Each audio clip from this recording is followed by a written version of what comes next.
Want rich, creamy and flavorful coconut curry chicken that's ready in under 30 minutes? Let's cook it.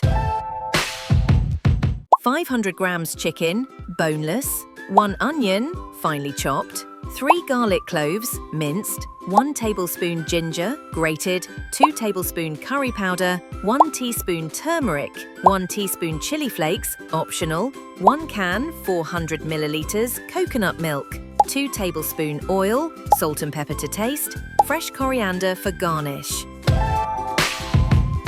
Heat oil in a pan. Add onions, garlic and ginger. Saute until golden and fragrant. Add chicken pieces, season with salt and pepper, and cook until lightly browned.